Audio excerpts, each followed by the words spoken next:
नमस्कार, आप देख रहे हैं पानियर हरियाणा और मैं हूं आपके साथ भारती दुबे। इस वक्त मैं मौजूद हूं बीके हॉस्पिटल में और एक बार फिर दहेज उत्पीड़न का मामला सामने आया है। दहेज के चक्कर में ससुराल वालों ने एक बार फिर लड़की की जान ले ली। आइए जानते हैं क्या पूरा मामला है, क्यों हुआ, क्या हुआ। परिवारजन यहाँ मौजूद है, आइए इनसे एक बार बात करते हैं। क्या नाम है आपका? मेरा नाम सत्यवती है। लड़की का नाम क्या है? सुमन। क्या है पूरा मामला, क्या हुआ था? मामला ना पता पड़ो भैया, वो मुझे जब बस बेड पे लिटाई हुई पाई है, चादर डाल रखी है। मैं तो आके एक संग पूछने भी वाली थी, लेकिन पुलिस वालों ने बस इतनी तो झलक दिखाई है कि वो वहाँ पास में है। लेकिन उसके बाद जैसे मैं बाहर बैठ गई हूँ, कह रहे कि हाथ नहीं लगाना, तो तुरंत उसे पुलिस वाले अपने साथ ले गए। मैंने सोची है कि ये कार्रवाई करने के लिए ले गए। और फिर उसके बाद उन्होंने, अभी तक तो मुझे मामला को पूरी जानकारी अभी प्राप्त हुई नहीं है, लेकिन उससे पहले भी मतलब 20 मई 2013 में इसकी शादी हुई थी। महीना के बाद ही कलेश शुरू होना, कभी सास को कलेश, कभी जेठ को कलेश। मतलब ये है कि उनकी मांग ही हम पूरी नहीं कर पाए। सीधी बात है बहन, हम मांग पूरी ना कर पाए तो हमारी मांग ना हुई पूरी उनकी, तो उन्होंने हमारी बच्ची की जान ले ली। हमें इंसाफ चाहिए। आपको कब पता लगा? मुझे ना पता चली, मेरे घर वाले के पास, मेरे बड़े जेठ हैं, जो जिठानी है ये, इनके पास फ़ोन गया तो इन्होंने कही है कि सुमन मर गई है। तो मैं पलवल में रहती हूँ, मैं तुरंत आई हूँ। तो मेरे से उन्होंने पहले आते खेन तो एक अम्मा हैं, वो मेरे पैरों में झुक गई हैं, बच्चों के माई देख, मुझे बच्चों का प्रलोभन दे रहे हैं। फिर भाई मैंने शांति से पूछ लूँ क्या कारण, मेरे से कहिए सुसाइड की है इसने। बहन जी, कोई भी होगा फांसी लगा के मरेगा। आपने भी कई केस हल करे हैं, उसकी जीभ निकलेगी, आंखें निकलेंगी, दांत बंद नहीं पाएंगे और बच्ची के राल निकलेगी। मुझे कहीं भी ऐसे नहीं लगी कि मेरी बच्ची ने खुद ने करी है, जैसे उसके गले दबा के मार के, और वो हमें ये दिखा रहे हैं कि इसने अपने आप आत्महत्या की है। मुझे इंसाफ चाहिए मेरी बच्ची। कितने बच्चे हैं? 3 बच्चे हैं, 2 लड़की 1 लड़का। लड़का 1 साल का है और लड़की एक कितने साल की है, 8 साल की है, एक 6-7 साल की। 20 फरवरी को छुट्टी लेके आए। क्या लड़की ने पहले कभी बताया कुछ ऐसा फोन हाँ, करके? मैं बुलाई हूँ, अपने भाई द्वारा बुलाई हूँ। जब मैं एक बार गई हूँ तब तो इसने ताले से मेरे सामने, जब मेरी बच्ची ये कह रही है भाभी मैंने ऐसी बात नहीं कही, तो मेरी बच्ची बर्तन मांज रही है, उसने ताला निकाला गेट में से और फटाफट मारा। मैं बचाने वाली खुद हूँ। मैंने हाथ जोड़े हैं, मैंने कि बेटा मैं जाऊँ, मैं तेरे नाम महिला मंडल में केस करूँ। मेरी बच्ची ने कहा अभी मैंने ऐसी बात नहीं कही। तो मेरी बच्ची बर्तन मांज रही है, उसने ताला निकाला गेट में से और फटाफट मारा। मैं बचाने वाली खुद हूँ। मैंने हाथ जोड़े हैं, मैंने कि बेटा मैं जाऊँ, मैं तेरे नाम महिला मंडल में केस करूं। मेरी बच्ची ने कहा कि ये भाभी मेरी घर की इज्जत ना इस गली में मत उछाल के जाओ, आप समझा दो इन्हें भी। और मैं समझ गई, मैं आपकी बताई राह पे चलूंगी। वो भी छोड़ दी। भाभी 1 महीना पहले भी इन्होंने मेरे साथ ऐसे करो, मैंने आपको पहले भी नहीं बताई। ये 1 महीना पहले उस ताले वाले जो हादसे से पहले 1 महीना पहले ये वृंदावन ब्रिज धाम गए, वहाँ बच्ची के साथ सास अपनी भाषण दे रही है गाड़ी के अंदर, ननंद अपने भाषण दे रही है। बच्ची ने ये पूछी है कि आप रास्ता में क्यों लड़ रही हो, घर जाके मुझसे सवाल जवाब करना तो मैं आपको बता दूंगी। तो उस बंदे ने कहा मेरी माँ से बहस कर रही है, उतार के लड़की चलती गाड़ी और उसे धीमी करके उसने हाईवे पे खड़ी कर दी। और फिर एक बंदे ने आवाज दी, अरे भाई क्या कर रहा, मान लो कोई गाड़ी आके मेरी बच्ची के ऊपर चढ़ जाए और उस ये क्या कहते मेरे से, हमारा एक्सीडेंट है, आपकी लड़की मर गई। ये तो जब ना मरी आज मार दी। मुझे इंसाफ दिला, मैं हाथ जोड़ के कह रही हूँ बेटी मुझे इंसाफ। आपने पहले शिकायत की होगी? शिकायत मेरी बच्ची पैरों में पड़ जाती है, नंद पैरों में पड़ेगी तो एक भाभी क्या करेगी, उसकी लाज रखेगी ना।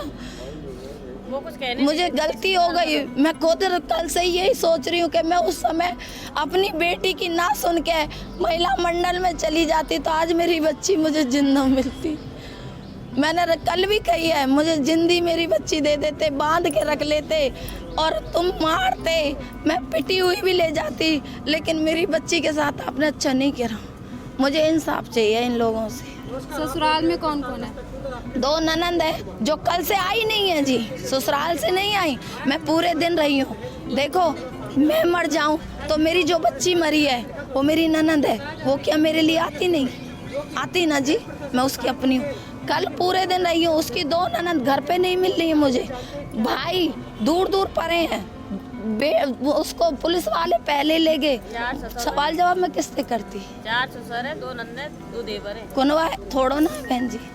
आपकी बेटी का हस्बैंड? वो अभी पुलिस कल शाम से मैं देख रही हूँ, शाम 5 बजे मैं गई हूँ तो वो मुझे पुलिस थाने में बैठा मिला SHO के सामने। बस इतनी जानकारी मैं दे सकती हूँ, मुझे और अनापा तो वहीं पाया मुझे रूम में। उसके बाद उन्होंने क्या करो ना करो मैं उसकी गारंटी नहीं बता सकती, क्योंकि मैं चली आई यहाँ पे आ गई। पुलिस ने क्या कहा है अभी, क्या कार्रवाई हुई अभी? उन्होंने कहा था कि आप अगर अभी पोस्टमार्टम चाहें तो मैं आपको ये लिख के देनी पड़ेगी कि मैं अपने पुलिस ने क्या कहा है अभी, क्या कार्रवाई हुई अभी? उन्होंने कहा था कि आप अगर अभी पोस्टमार्टम चाहें तो मैं आपको ये लिख के देनी पड़ेगी कि मैं अपने हम राजीनामा कर रहे हैं हमारी बच्ची को पोस्टमार्टम में जाए। मैंने कि ये लिख के नहीं दूंगी भैया, चाहे मेरी बच्ची सड़ जाए। ठीक है जी। उसने कहा है बहन जी देखो परिवार में हो, भाई मुझे परिवार से कोई लेन देन नहीं है, अब बच्ची नहीं है, कुछ नहीं है। पुलिस वालों ने कहा ठीक है हम आपकी कहे की कार्रवाई कर रहे हैं। उन्होंने 5:30 बजे तो कार्रवाई करी है जब मैं गई हूँ खुद, लेकिन मेरे बंदों की नहीं सुने, मेरे आदमियों की नहीं सुने।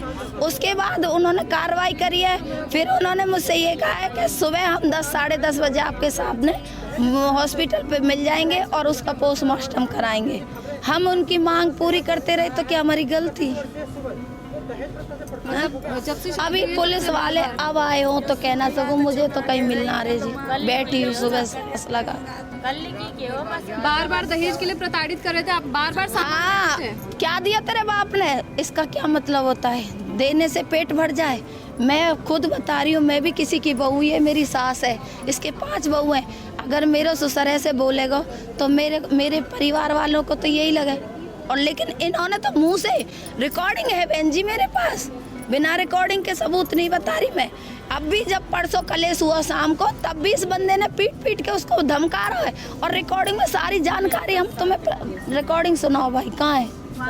फोन है 2 मेरे। ससुराल कहाँ पर है? मेरी ससुराल बरसाना धाम ऊंचे हम, उसका मुथरा में छाता, मुथरा जिले में छाता रहती। यहाँ पे त्रिका कॉलोनी में रहती थी बल्लुंगड़ में जी। क्या मांग है आपकी, क्या चाहते हैं? मेरी मांग ये है बोर्ड द्वारा इसका पोस्टमार्टम में जाए। मुझे इंसाफ चाहिए, मुझे और कुछ ना चाहिए, ना मुझे किसी से मतलब। मेरी बच्ची को बस पोस्टमार्टम बोर्ड द्वारा ही करवाओ, अगर आप में मेरी माँ है तो। ERV द्वारा सूचना प्राप्त हुई कि सुमन वाइफ ऑफ जितेंद्र तिरखा कॉलोनी की रहने वाली है। उसने फांसी का फंदा लगाकर अपनी जीवन लीला समाप्त कर ली है। जिस सूचना पर मैं खुद अपनी टीम के साथ, मेरे SHO ACP साहब सभी मौके पर पहुंचे। जाकर देखा तो सुमन की डेड बॉडी बेड पर रखी हुई थी। जो घटनास्थल को तुरंत ही सुरक्षित रखा गया। रखने के बाद फोटोग्राफर टीम को व FSL टीम को मौके पर बुलवाया गया, जिसका घटनास्थल का बारीकी से निरीक्षण करवाकर वारिसानों द्वारा प्राप्त दरखास्त पर अभियोग अंकित करने के बाद डेड बॉडी को BKS फरीदाबाद रखवाया गया। बोर्ड द्वारा कल पोस्टमार्टम नहीं हो पाया, जो आज बोर्ड गठित करके PMR जारी है। जैसे PMR में रिपोर्ट प्राप्त होगी और भी घटनास्थल से व परिवारजनों से पूछताछ पर जो भी तफ्तीश में साक्ष्य आएंगे उसके मुताबिक नियम अनुसार कार्रवाई की जाएगी। अभी फ़िलहाल अमन चैन शांति है, किसी तरीके की कोई ऐसी लैंड रोड व्यवस्था में कोई प्रॉब्लम नहीं है। PMR जारी है सर, कमेटी बोर्ड द्वारा किया जा रहा है। मैं बाहर इंतजार कर रहा हूँ। डॉक्टर साहब जैसे PMR करके मुझे कॉपी देंगे, अवगत करा दिया जाएगा। अभी यही है कि पोस्टमार्टम जारी है। सर इनका आरोप है कि 24 घंटे हो गए पुलिस भी इनकी कोई मदद नहीं कर रही है। सर इनकी जगह अगर मैं भी हूँ तो एक पक्ष रखने का है। मुझे आप किसी संबंध में कोई एप्लीकेशन प्राप्त होगी, अभियोग अंकित करने के बाद ही डॉक्टर ने ही करना है। हमने तो पोस्टमार्टम करना नहीं, डॉक्टर ने करना है। इंतजार में सर, PMR के बाद सब कुछ क्लियर हो जाएगा। सुसाइड नोट जो प्राप्त हुआ उसमें इस तरीके की भावनाएं नहीं आई हैं, पर फिर भी उसको भी आफ्टर रिजल्ट उसके बारे में भी जांच जारी है और PMR के बाद ही कुछ बोल पाएंगे। इन्वेस्टिगेशन में ऐसी कोई चीज़ हम छोड़ना नहीं चाहते। मैं किसी बेटी के साथ को गलत हो। इनका कहना है कि लगातार शादी के बाद बार बार लड़की को प्रताड़ित किया जाता था दहेज के लिए, बार बार ताने दिए जाते थे, पीटा जाता था कि तुम्हारे बाप ने क्या दिया, तुम्हारे बाप ने क्या दिया। आखिर ये कब रुकेगा? ये जो दहेज उत्पीड़न किया जाता है, लड़की को उत्पीड़न किया जाता है, प्रताड़ित किया जाता है, मारा पीटा जाता है दहेज के लिए, आखिर ये कब तक रुकेगा? कहा जाता है दहेज लेना कानूनन जुर्म है, लेकिन फिर भी ये प्रथा कह लीजिए, ये नीति कह लीजिए, कुछ भी कह लीजिए, ये रुकने का नाम नहीं ले रही है। आखिर ये कब रुकेगा? ये जो दहेज के लिए प्रताड़ित किया जाता है, इसकी रोकथाम जो है, लगाम कब लगेगी? परिवारजन है काफ़ी परेशान है, बोल रहा है कि बार बार प्रताड़ित किया जाता है, कभी कुछ मांगा जाता है, कभी कुछ। पहले भी ऐसा हादसा हुआ है कि कई बार ऐसी गाड़ी से एक्सीडेंट होते हुए बचे हैं, FIR दर्ज करवाने के लिए चाहते हैं तो लड़की रोक देती थी कि नहीं मम्मी रहने दीजिए, बदनामी होगी। अगर पहले ही प्रशासन तक ये बात पहुंचती तो शायद आज लड़की जिंदा होती। क्या मामला है? पुलिस क्या कार्रवाई कर रही है? ससुराल वालों द्वारा क्या बोला गया है? अगर ऐसी कोई हमारे पास इंफॉर्मेशन आएगी हम आप लोगों से साझा जरूर करेंगे। तब तक के लिए जुड़े रहिए पायनियर हरियाणा के साथ। धन्यवाद। राष्ट्रीय समाचार पत्र पायनियर हरियाणा पढ़ने के लिए डाउनलोड करें हमारी वेबसाइट पर प्रकाशित ई-पेपर। दिन भर की छोटी बड़ी खबरें देखने के लिए सब्सक्राइब करें हमारे YouTube चैनल को। वीडियो को लाइक, शेयर और कमेंट करना ना भूलें।